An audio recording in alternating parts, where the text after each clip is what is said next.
यार and welcome to all of you in global report. दोस्तों, कुछ दिन पहले ही आप लोग को पता होगा कि चाइना ने अपना एक नया मैप निकाला था, जिस मैप ने इसने आसपास की सारी कंट्री, इंडिया हो गया, रशिया हो गया, मंगोलिया हो गया, या फिर साउथ चाइना सी की कंट्री हो गई, इंडोनेशिया भी हो गया, जितनी भी कंट्री है आसपास की आप लोग कह सकते हो, उसके कुछ ना कुछ एरिया जो है उस पर अपना क्लेम बताया।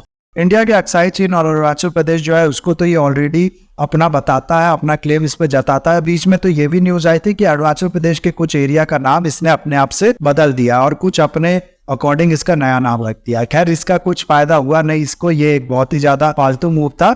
लेकिन जो बात है ये कि आप लोगों को पता होगा कि अरुणाचल प्रदेश हो गया या अक्साई चीन हो गया, इस पे चाइना अपना क्लेम बताता है। अब इस चाइना के एक्ट के बाद एक नया मैप रिलीज करने के बाद बारी थी इंडिया के जवाब देने की, जो कि इंडिया ने दिया। हालांकि इसका जो बढ़िया जवाब है वो इंडिया पहले ही दे चुका है। इंडिया ने अरुणाचल प्रदेश में, आप लोग को पता होगा कि G20 की जो मीटिंग है वो भी कराई है, जिससे खास पता चलता है कि किससे ये जो एरिया है वो बिलोंग करता है। लेकिन दोबारा इसको लेके एक न्यूज आई है, इस चीज को लेके नई न्यूज आई है, आप लोग कह सकते हो इंडिया और चाइना को लेके एक न्यूज आई है कि इंडिया ने 90 और प्रोजेक्ट जो है वो यहाँ पर जो इंडिया के साथ चाइना का बॉर्डर है उसके पास डेवलप कर लिए हैं। इंफ्रास्ट्रक्चर प्रोजेक्ट जो है उसको कंप्लीट कर लिए हैं कुछ, और कुछ में थोड़ा बहुत काम बाकी है, जिसका इनॉग्रेशन जो है वो कल ही राजनाथ सिंह जी ने किया है। कल ही मैं ये कह रहा हूँ तो आप लोग को बता दूं कि 13 सितंबर को ये जो वीडियो है ये मैं रिकॉर्ड कर रहा हूँ, इसका मतलब 12 सितंबर को ये जो इनॉग्रेशन है वो किया गया राजनाथ सिंह जी द्वारा। और कौन कौन से इसमें प्रोजेक्ट जो है, कौन कौन सी चीजें जो है इसमें वो डेवलप की गई है, वो मैं अगर आप लोग को बताऊं तो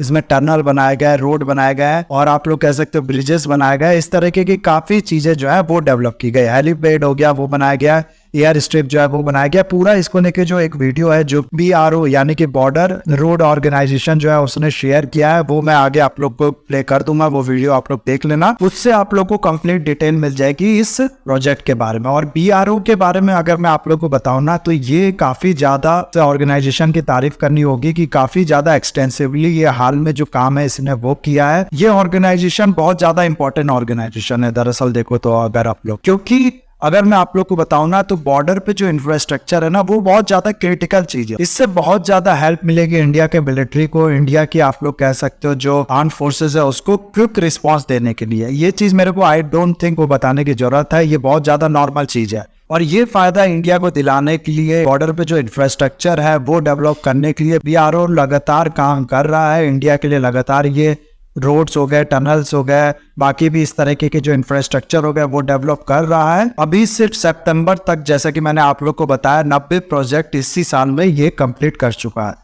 और ये चीज इंडिया की आप लोग कह सकते हो कि मजबूरी भी है। BRO जो इतनी तेजी से काम कर रहा है ना, ये इंडिया की मजबूरी भी है। दरअसल चाइना, आप लोग को पता होगा कि काफी तेजी से अपने जो रोड नेटवर्क है, जो भी बॉर्डर इंफ्रास्ट्रक्चर है वो बढ़ा रहा है। जिसमें से एक प्रोजेक्ट जिसमें चाइना ने एक रोड बनाया है, G695 रोड इसको कहा जाता है, ये काफी ज्यादा फेमस है। और ये रोड अगर आप लोग देखो तो तिब्बत को शिनजियांग से जोड़ेगा। LAC के पैरेलल ये रोड जो है ये मूव करता है, काफी ज्यादा स्ट्रेटेजिक इंपॉर्टेंस रखता है ये रोड। इस तरीके के बहुत से डेवलपमेंट जो है वो चाइना अपने यहाँ पर करने लगा। इसने इंडिया और चाइना का जो अरुणाचल प्रदेश वाला एरिया है ना, इसने यहाँ पर कुछ विलेजेस भी ऐसे बना दिए थे जो कि ड्यूअल यूज विलेजेस है, यानी कि लोगों के रहने के लिए भी ये जो विलेजेस है वो उसके लिए इस्तेमाल किए जा सकते हैं, साथ ही साथ मिलिट्री यूज के लिए भी ये जो विलेजेस है वो इस्तेमाल किए जा सकते हैं। तो इस तरीके की फैसिलिटी जो है वो यहाँ पर बनाई है। उसके अलावा फिर हेलीपैड्स हो गए, रोड्स हो गए, टनल्स हो गए, इस तरीके के बहुत ज्यादा जो इंफ्रास्ट्रक्चर है चाइना लगातार यहाँ पर डेवलप करने लगा है, उसके जो बॉर्डर है इंडिया के साथ उस पर। और इस तरीके की सिचुएशन जब भी होती है ना, जब भी कोई एक साइड इस तरीके के जो इंफ्रास्ट्रक्चर है वो डेवलप करने लगता है, तो दूसरी साइड की भी मजबूरी बन जाती है कि वो डेवलप करे, क्योंकि सामने वाले के सिर्फ बिहेवियर पे आप लोग नहीं डिपेंड रह सकते कि ठीक है वो डेवलप कर रहा है लेकिन अटैक नहीं करेगा कभी हम लोग पे। तो आप लोग पूरी तरीके से उसके भरोसे, वो अच्छा आदमी है इसलिए वो अटैक नहीं करेगा, उस पर डिपेंड नहीं रह सकते। कल को मान लो उसने अटैक कर ही दिया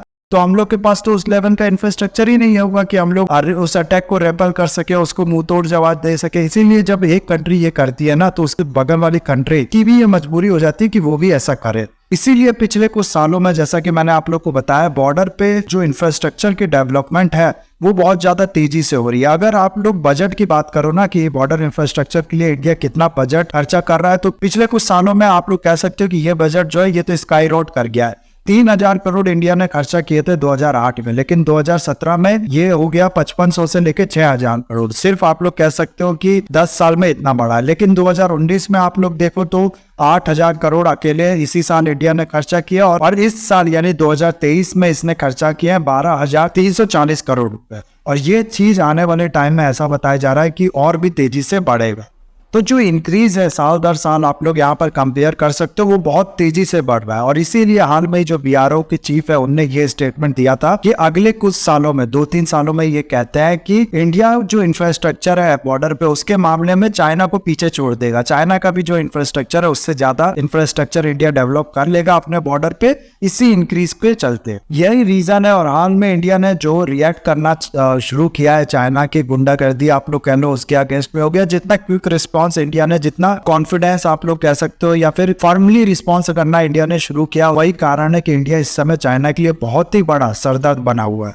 इंडिया तो अकेले ही यहाँ पर जो सरदर्द है वो बना हुआ है चाइना के लिए। दूसरी तरफ से अगर आप लोग देखो ना तो चाइना हर तरीके से गिरना चालू हो चुका है। जापान ने ये कह दिया हम लोग अपना मिलिट्री एक्सपेंडिचर जो है उसको डबल करेंगे, अपने मिलिट्री को बहुत तेजी से बढ़ाएंगे, वर्ल्ड वॉर 2 के लेवल का जो एक्सपेंडिचर है वो करेंगे। और फिलीपींस जो है वो भी आप लोग कह सकते हो कि यूएसए का अलाई है, कमर कस चुका है। इस बार मालाबार एक्सरसाइज आप लोग को पता होगा वो भी ऑस्ट्रेलिया के पास यहाँ पर हुई है, यानी कि चाइना के पास हुई है। और इसके अलावा साउथ कोरिया ने भी हाल में यूएसए के साथ एक जो डील है वो साइन की है, जिसके बाद यूएसए की जो न्यूक्लियर सबमरीन है वो टाइम पर साउथ कोरिया के इस लोकेशन पे आएंगे और यहाँ पर प्लेस्ड रहेंगी। तो कहने का मतलब है ये सारी कंट्री कहीं ना कहीं अगर आप लोग देखो ना तो कमर कसती जा रही है। और चाइना जो है वो चारों तरफ से आप लोग कह सकते हो गिरता जा रहा है, जिसमें हर कंट्री अपना जो रोल है वो तो प्ले कर रही है। लेकिन इस चीज का, इस सरदर्द का जो चाइना को मिल रहा है, इसका सबसे बड़ा कारण अगर आप लोग यहाँ पर देखो तो वो है इंडिया। और क्या पता कल को जो रशिया है वो भी हो सकता है चाइना का साथ छोड़ दे, क्योंकि अगर आप लोग देखो ना तो चाइना ने ये जो मैप रिलीज किया है ना, इसमें रशिया की टेरिटरी को भी अपना बताया, उसकी टेरिटरी पर भी क्लेम किया है। और ये चीज पहले भी चाइना जो है वो करता आ रहा है, रशिया की टेरिटरी पे वो पहले भी क्लेम करता है। तो ये सब चीजों को देखते हुए ये कहा जा सकता है कि चाइना जो है वो धीरे धीरे अकेला आइसोलेट होता जा रहा है, साथ ही साथ पूरी तरीके से गिरता भी जा रहा है, जिसका सबसे बड़ा कारण है इंडिया।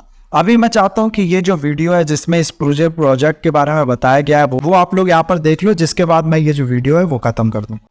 सीमा सड़क संगठन राष्ट्र निर्माण में पिछले 62 वर्षों से कार्यरत है। हर वक्त देश की उन्नति में तत्पर ये संगठन दिन रात ऊंचे व दुर्गम पहाड़ों पर नए रास्तों का निर्माण कर रहा है, जिससे हमारी सशस्त्र सेनाओं की सामूहिक जरूरतों को पूरा किया जा सके और इसके साथ साथ सीमावर्ती इलाकों के आर्थिक विकास को एक नई गति प्रदान की जा सके। सीमा सड़क संगठन एक बहुमुखी, प्रशिक्षित और उन्नत तकनीकों से सुसज्जित इकाई के रूप में अंतर्राष्ट्रीय स्तर पर अपनी छवि तैयार कर चुका है। ये संगठन भारत की नई तस्वीर बनाने में दक्षता और आधुनिकता का सबसे सार्थक रंग बुनने का सामर्थ्य रखता है।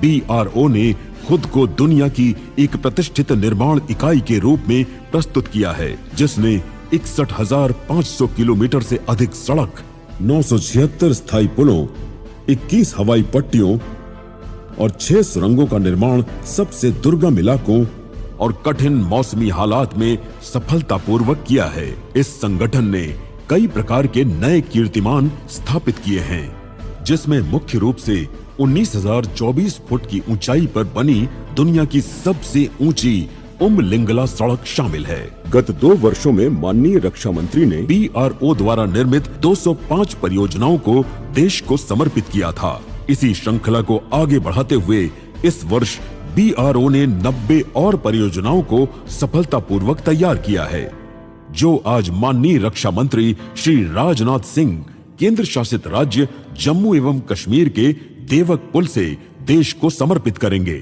तथा इसके साथ ही लद्दाख में निर्माणाधीन न्योमा हवाई पट्टी का शिलान्यास भी करेंगे। देश के विकास में आज 24 सड़कों, 61 पुलों, 2 एयरफील्ड, 2 हेलीपैड और 1 सुरंग को देश को समर्पित किया जाएगा। इन परियोजनाओं में 9 पुल केंद्र शासित राज्य जम्मू एवं कश्मीर, 17 पुल केंद्र शासित राज्य लद्दाख, 2 पुल हिमाचल प्रदेश, 1 पुल उत्तराखंड, 2 सिक्किम, तथा 27 पुल अरुणाचल प्रदेश, 1 नागालैंड एवं 2 पुल मिजोरम में शामिल हैं। इसके साथ साथ 24 सड़कों का निर्माण हुआ है, जिसमें 2 केंद्र शासित राज्य जम्मू एवं कश्मीर, 8 केंद्र शासित राज्य लद्दाख, जिसमें दुंगती लोमा रोड भी शामिल है, 1 हिमाचल प्रदेश, 8 अरुणाचल प्रदेश, 3 मिजोरम और 1 सड़क केंद्र शासित राज्य अंडमान निकोबार में शामिल है। इसी श्रृंखला में 2 हेलीपैड एवं पश्चिम बंगाल में 283.85 करोड़ रुपए की लागत से निर्मित वागडोगरा रनवे तथा 244.84 करोड़ रुपए की लागत से निर्मित बैरकपुर रनवे तथा अरुणाचल प्रदेश में नैचिपू सुरंग परियोजना का उद्घाटन किया जा रहा है। 86.11 करोड़ रुपए की लागत से बालीपारा 4 द्वार तवांग सड़क पर निर्मित 500 मीटर लंबी नैचिपू सुरंग के निर्माण से सुरक्षा बलों को सामरिक दृष्टि से महत्वपूर्ण तवांग क्षेत्र में और तेजी के साथ पहुंचने में सहायता मिलेगी तथा क्षेत्र का सामाजिक और आर्थिक विकास होगा। इन आधारभूत संरचनाओं से हमारी सशस्त्र सेनाओं की सामूहिक जरूरतों को पूरा करने में भरपूर सहायता मिलेगी। इन परियोजनाओं से केंद्र शासित राज्य जम्मू एवं कश्मीर, लद्दाख, हिमाचल प्रदेश एवं उत्तराखंड में आर्थिक विकास के साथ साथ पर्यटन को भी अत्यंत बढ़ावा मिलेगा तथा पूर्वोत्तर राज्यों में 32 नए पुलों और 18 नई सड़कों, 2 नए रनवे एवं नैचिपू सुरंग के निर्माण से आदरणीय प्रधानमंत्री जी के एक्ट नॉर्थ ईस्ट पॉलिसी को बढ़ावा मिलेगा और वहां के आर्थिक विकास में तेजी आएगी। सीमा सड़क संगठन आदरणीय प्रधानमंत्री जी के आत्मनिर्भर भारत के सपने को साकार करने के लिए दृढ़ संकल्प है। सीमा सड़क संगठन हमेशा से ही देश की प्रगति के लिए प्रतिबद्ध है तथा संकल्पित है। कर्मयोगी संगठन के ध्येय वाक्य श्रमेण सर्वम साध्यम का अनुसरण करते हुए ये भारत निर्माण में अग्रसर है।